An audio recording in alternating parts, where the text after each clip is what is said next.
Welcome back to the Deep Dive. Today, we're stepping a little bit away from the everyday noise. We're focusing on, well, the most inescapable journey any of us will ever take. It's a profound one. Our source material for this deep dive is very contemplative, Yeah, deeply focused on conviction, and it offers just incredible detail about what happens, like right after death. It's definitely humbling. And honestly, before we even get into the specifics of the grave itself, Right. we really should take a moment, just reflect on the sheer grace it takes to even be here, learning, thinking about this stuff. That's exactly where the source starts, doesn't it? Setting up this foundational humility. I was really struck by that idea that just gathering, sitting down to study, or even you listening right now, Yeah. it's not something we just pull off through our own strength or like good time management. Absolutely not. So many people may be healthier, maybe with more free time. They just can't take this step. It really speaks to that concept of divine help, right? Hidayah, guidance. Yep, exactly. And the text warns us straight away about ujub, self-admiration. Oh, right. Being proud of our effort. Yeah, thinking, wow, look at me. I made the effort to show up today. But, the source just reminds us, all good deeds, they're only perfected by Allah's favor, His grace, Jalla Jalahu. So if you fall into that pride trap, the deed itself is kind of compromised. Yeah, it's a really important spiritual check. keeps the good deed from backfiring into arrogance. Precisely. You see this attitude even in paradise, which is amazing. How so? The people there, they've achieved the ultimate success, right? Yeah. But they don't boast. They don't say, look what I did. No. They say, Alhamdulillah, praise be to God who guided us to this. Without His guidance, we couldn't have done it. Wow. So even at the pinnacle, it's all about acknowledging that dependence on grace. It's universal. Doesn't matter how much effort we think we put in. We always need that grace. And the source really hammers this home with that verse, doesn't it? Just strips away any idea that we're naturally good on our own. Oh, it's powerful. وَلَوْلَا فَضْلُ اللَّهِ عَلَيْكُمْ وَرَحْمَتُهُ مَا زَاكَ مِنكُم مِّنْ أَحَدٍ أَبَدًا. And if not for the favor of Allah upon you and His mercy, not one of you would ever have been pure. Ever. That just grounds everything, doesn't it? It really should. It should be the anchor for everything we do. We're never pure without that mercy. And the example used is just extreme. The Prophet Muhammad, peace be upon him. I mean, think about it. 13 incredibly tough years in Mecca. Right. Persecution, hardship. Then 10 years in Medina, praying so hard, so long, his feet actually swelled up. Unbelievable devotion. And yet, even after the biggest victory, Surah An-Nasr describes this huge success. He wasn't told to kick back and celebrate. No, he was commanded, Fasabi bihamdika wastakfir. Praise your Lord and seek His forgiveness. Even then, after all that. If the most beloved of creation needed forgiveness after the greatest triumph, well, it just shows. It shows none of our deeds alone guarantee purity. It always needs that divine completion. Exactly. And if you get that, you really get gratitude. It's not just saying the words. It's living with that knowledge of dependence. Right. And this foundation, this humility and gratitude, it's absolutely essential because of the journey we're about to talk about. The unavoidable one. The unavoidable one. And the source pivots so fast here. Yeah, it's quite abrupt. From this deep spiritual point to just stark reality. These short, sharp examples. Kids swallowed by a river. Yeah. Gone. Travelers setting off, never coming back. Bodies just never found. It snaps you right out of that feeling of having all the time in the world. We really do live like we have an infinite lease, don't we? We do. But that exit door, it just swings open. No warning. Okay. So let's try and unpack this journey beyond that door. Right. Our mission here is to take these texts and really understand, okay, what happens the moment life ends? What are those first interactions, those first trials for the soul? Let's dive in. Starting with death itself. Section 1, the end of worldly illusion. It's fascinating how we, especially when we're suffering, see death as an escape hatch. It's the ultimate miscalculation, isn't it? We get so fixated on the immediate pain. The illness, the debt, the mental anguish. Yeah, the bullying, whatever it is. Yeah.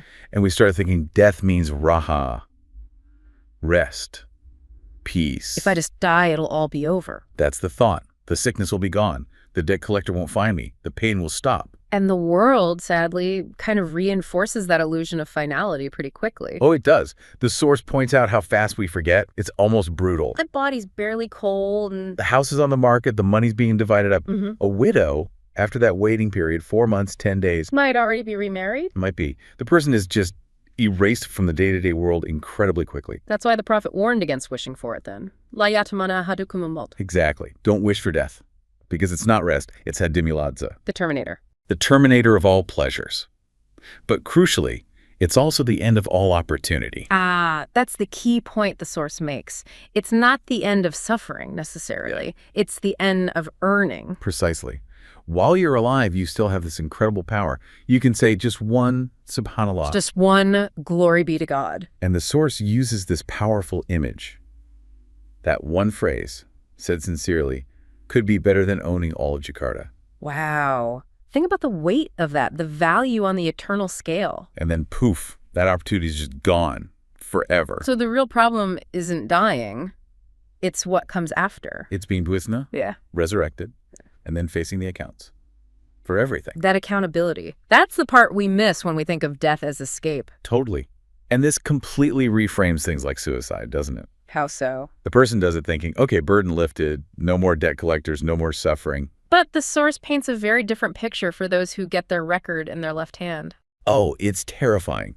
They cry out, wishing they'd never seen their account, wishing death had been the end of everything. Realizing the burden isn't gone. It's just shifted. From something temporary, it may be solvable, to something eternal and disastrous. Trading the debt collector for, well, something infinitely worse. Yeah.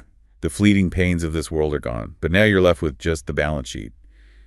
It's not looking good. And you absolutely cannot miss that appointment. No way. Yeah. That verse in Surah Al-Jumu'ah, verse 8, it's chilling. Remind us. It says, death isn't chasing you, it's waiting for you. Mulakakum. Waiting, not chasing. Yeah. We talk about running from death, but the reality is we're all running towards the exact spot, the exact moment, where the angel of death is patiently waiting. A fixed point in time and space. And every breath takes us closer. Okay. If that's the end point, we need to talk about the moment right before it, the separation itself. Right. Section 2, Sakratul Maut, the agony of separation. This is when the soul, the ruh, leaves the body, the jasad. And whether that exit is peaceful or violent, the actual separation that involves pain, fundamentally. The analogy in the source is pretty graphic. It's visceral, isn't it? Yeah. Think about amputating an arm. You need serious anesthesia, right? Of course. Because you're separating just one part you've been attached to. Now, imagine separating the soul from the entire body. Every nerve, every cell it's been woven into for decades. The scale of that connection, the pain must be immense. Immense. And we know how severe it is because of the Prophet Muhammad himself, peace be upon him. Even he experienced it intensely. Absolutely. The accounts describe him suffering greatly in his final moments, fainting, reviving. Really? Yes. And he stated it very clearly. Allah inna lil mauti la sakarat. Indeed, death has its pangs, its agonies. The fact that he suffered so much, that really tells you something about the intensity for everyone else. If his pain was profound, ours will be proportionate to our state, without, the immense reward he was anticipating. So the pain of separation is universal. Seems so. But the experience of the soul leaving, that's where it splits drastically, based on faith, on conviction. Okay, let's break that down. First, the righteous believer, the mu'min, what's their departure like? For them, it's actually beautiful in a way. Angels arrive immediately, malaikat, Angels. with shining white faces, visible only to the dying person. It's an instant comfort, a validation. Wow. So amidst the physical pain, there's this spiritual welcome party. Exactly. And they bring things, shrouds, kafan, and perfume, directly from paradise. From paradise itself. Yeah. So it's this sensory experience of beauty right there, kind of counteracting the physical pain. There's a spiritual ease then, even in the throes. Yes. The angel of death comes and basically commands the soul to exit. And the Prophet described it as flowing out easily, like water from the spout of a jug. Smooth. Effortless. Relatively, yes. Yeah. Now, the source stresses, this doesn't mean no pain. Separation still hurts. Right, we established that. But the process is smooth because the righteous soul wants to go. It's eager to meet its Lord. The reception is sublime, even if the process is inherently painful. Okay.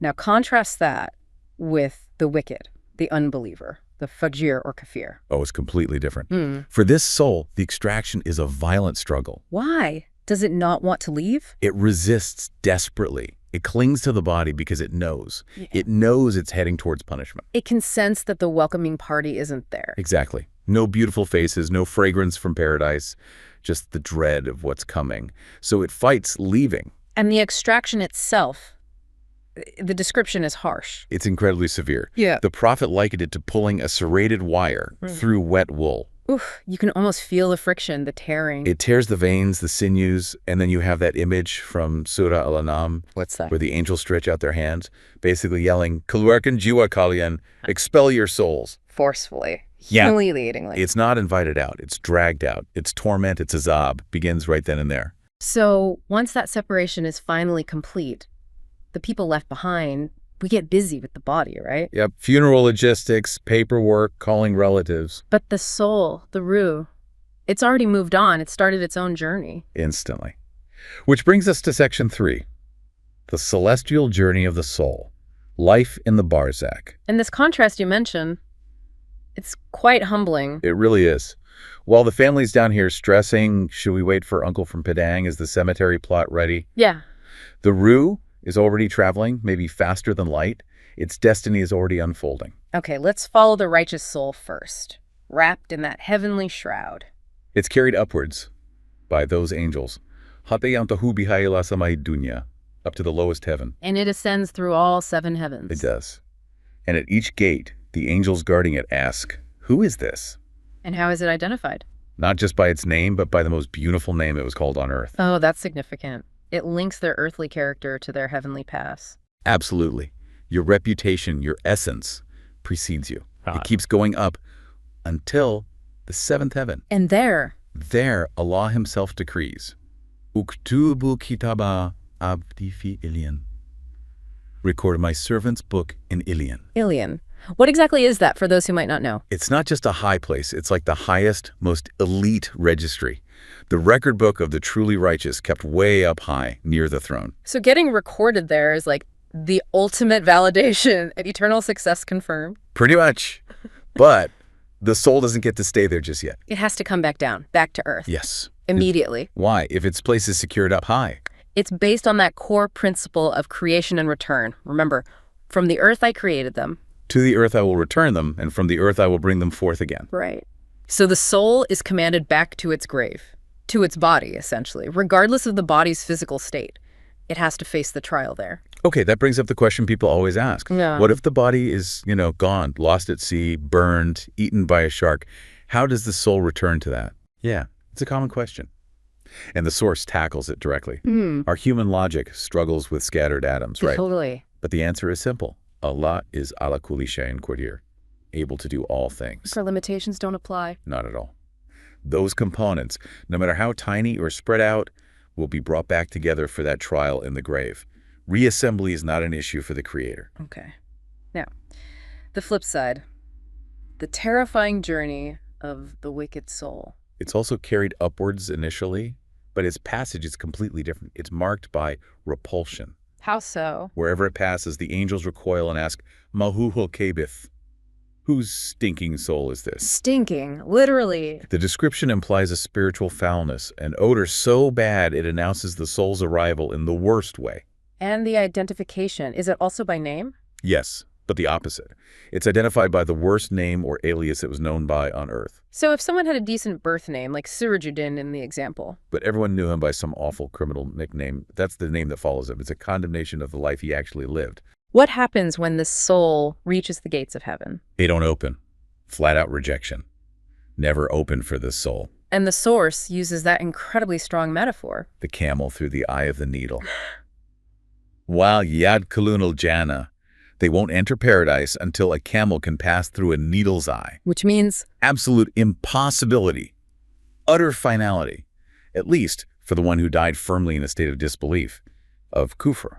And the source even mentions trying to bribe their way in. Yeah, it highlights the total uselessness of worldly wealth at this point. Yeah. Even if they brought the entire earth filled with gold, middle ardi dahaban as ransom. It wouldn't be accepted. Not if they died upon kufr.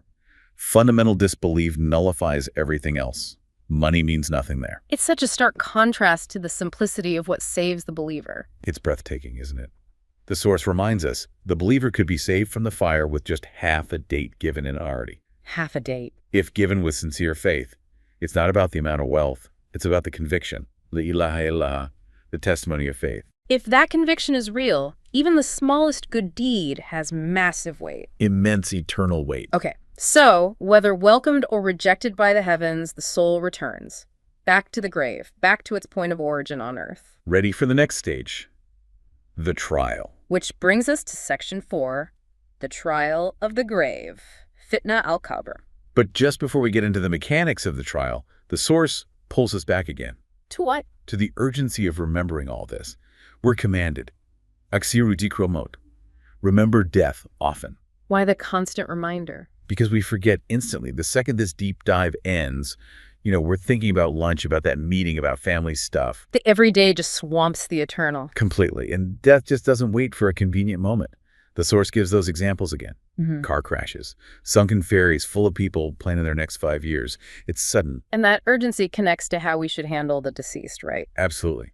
The Prophet's instruction. Aziwa bil janaza. Hurry up with the corpse. Why the rush? Seems a bit blunt. It's not about disrespect. It's about destiny. If the person was righteous, you're rushing them towards their goodness, their reward. And if they were wicked? You're getting that evil off your shoulders, quickly. Completing the worldly duty so the soul can face its next reality. And that reality involves the interrogators. Munkar and Nakir, yeah. This is arguably the most terrifying encounter described. What else is about them? They are described as fierce, Sididal Intihar, and their appearance is meant to inspire terror. Blue-black in color. Azrakani Aswadan. Blue-black, wow. Yeah. And the whole event is called a fitna, a trial, a test, a tribulation. That's why we specifically pray for refuge from the torment of the grave. This is it. What's the setup like? How does the interrogation begin? It sounds like something out of a nightmare interrogation scene. The person is made to sit up in the pitch blackness of their own grave. Just sit up after being buried. Yeah. Imagine being arrested, blindfolded, thrown in a dark room with terrifying figures looming over you. Even simple questions would be hard to answer then. Exactly. Like, what's your name? You'd be stammering, confused under that kind of pressure. And the questions Munkar and Nakir ask are fundamental. But the source says it's not about rote memorization. Absolutely critical point. This isn't a pop quiz on things you learn. Your brain's knowledge is useless here. So someone could have memorized the whole Qur'an. Like the example given. Snakhur Grunje, a scholar who knew it inside out. Doesn't matter. The answers have to come from conviction. Kiyaki now. What you truly, deeply believed and lived by. That's it. What was etched onto your heart, not just stored in your head. So when the believer is asked, who is your Lord? What is your religion? Who is your prophet? They answer from that deep internalized truth. Rabbi Allah, my Lord is Allah. Wa dinul Islam, my religion is Islam. Wa Nabiyu Muhammad, my prophet is Muhammad. It just flows out. Effortlessly, because it was their life. And the confirmation comes instantly from the heavens. And showed Abdi, my servant has spoken the truth. They passed, validation confirmed. Confirmed that they lived on it, died on it, and will be resurrected on it. Solid. But what about the person who maybe knew the right words, but didn't really live it? The KTP Islam example. Yes, KTP Islam, where your faith is basically just a label on your ID card. KTP. Nominal, superficial. Exactly. Maybe you went through the motions, but no real conviction, no deep adherence. When Munkar and Nakir ask them the same questions. They don't have that core conviction to draw on. Right. They stammer, they say, I heard people saying something like that, so I said it too. Following the crowd, hearsay, not belief. Precisely. And the heavens expose it immediately. A voice cries out, Ankadaba Abdi, my servant has lied. Ouch. No hiding, no bluffing your way through this one. None at all. It's the ultimate test of authenticity. Now, what's really amazing is how the source describes the righteous person being protected during this. Yes. Their good deeds, the Amal Saleh, they literally form a defense shield. How does that work, physically? It sounds like it. The deeds manifest and surround the body, each one guarding a specific direction. Okay, break that down. Where do they stand? Salat, the prayer, stands at the head, guarding from above. Makes sense. Zakat, charity, is on the right. Psalm, fasting, is on the left. Covering the flanks. Yep.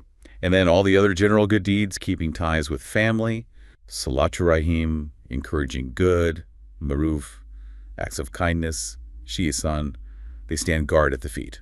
So it's like a full-body shield made of your life's actions. Exactly. And if punishment tries to approach, say, from the direction of the head, prayer steps up. prayer says, Makbali Makal. No entry from my side. I'm here. Wow.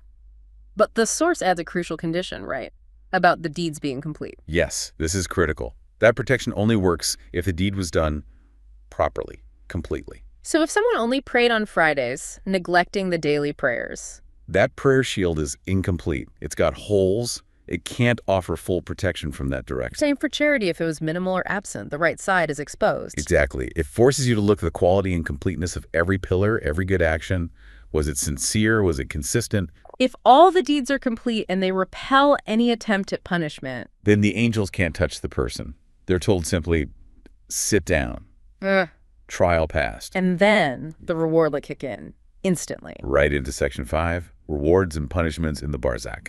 For the believer who passed, the change is immediate and wonderful. The whole sensory experience shifts. Completely. That dusty grave, it's suddenly furnished.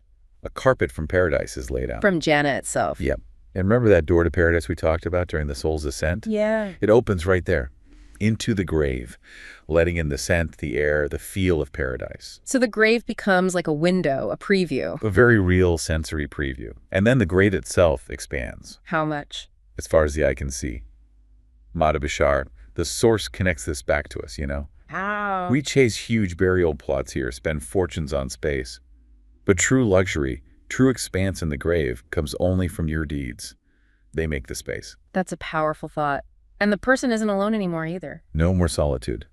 A companion arrives. Describe this companion. A man with a beautiful face, wearing beautiful clothes, smelling wonderful, and he gives good news. Absir Baladzi Yusuruk. Meaning?